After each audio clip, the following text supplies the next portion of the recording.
নামাজ শেষে মসজিদে বক্তৃতার সময় ইসলামী বক্তা মুফতি আমির হামজাকে রাজনৈতিক আলোচনা করতে নিষেধ করায় শাহজাহান আলী হান্নান নামে স্থানীয় এক বিএনপি নেতাকে লাঞ্ছিত করার অভিযোগ উঠেছে।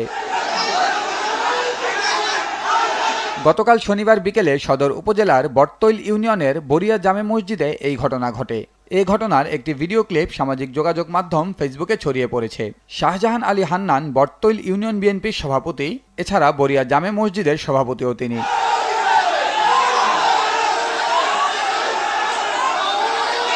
3 মিনিট 29 সেকেন্ডের এই ভিডিও ক্লিপে দেখা যায় তখন বিকেল 4:30টা। ইসলামী বক্তা মুফতি আমির হামজা বক্তৃতা দিচ্ছিলেন। হঠাৎ শাহজাহান আলী হান্নান দাঁড়িয়ে আমির হামজাকে কিছু বলার অনুমতি চান। এ সময় হান্নানকে বলতে শোনা যায়, হুজুর ধার্মিক আলোচনা যত পারেন করেন, কিন্তু রাজনৈতিক কোনো আলোচনা করবেন না। এরপরেই মসজিদে থাকা মুসল্লিরা উত্তেজিত হয়ে পড়েন। তারা হান্নানের দিকে তেড়ে যান এবং তাকে ধাক্কা দিয়ে মসজিদ থেকে বাইরে বের করে দেন। তবে স্থানীয়দের হস্তক্ষেপে পরিস্থিতি নিয়ন্ত্রণে আসে।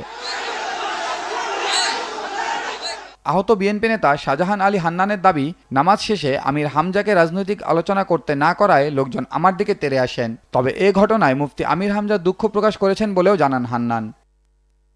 আসরের নামাজ শেষ করে অন্য হাফেজ নামাজ পড়ানোর পরে আমির হামজাকে দেখে রাজনৈতিক আলোচনা করতে গেল বা কিছু বললো। তা আমি আবার নামাজ পড়তে গেছিলাম, আমি হাজির মানুষ, আমি আবার ওই বর্তমান বিএনপির সভাপতি প্লাস মসজিদের সভাপতি। আল্লাহ হুজুর, আপনি ইসলামের কোনো কথাবার্তা থাকলে বলে লোকের বুঝান, কিন্তু রাজনৈতিক কোনো আলোচনাটা করেন না। কারণ হচ্ছে কি, আমরা কাউকে এখানে রাজনৈতিক আলোচনা করতে দিইনি। এ যাবত অনেকে আসছিল, তাদেরকে আমরা বারণ করেছি। আর ওনার মানে সবর সঙ্গীরা আল্লাহু আকবার বুঝেছে একদম ইলাহি কাণ্ড কারখানা পরিবেশী। জাকির ভাইকে বলেছি যে ভাই এ ঘটনা, এখন পরে তারা যেহেতু বলছে যে আমাদের এটা ভুল হয়ে গেছে,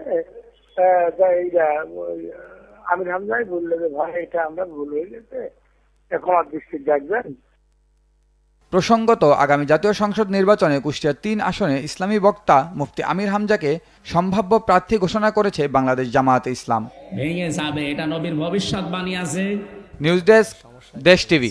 আমরা এদের শিক্ষা নিয়ে তাদের কাছে। এই ভিডিও সম্পর্কে আপনার কোনো মতামত থাকলে অবশ্যই কমেন্টে জানান।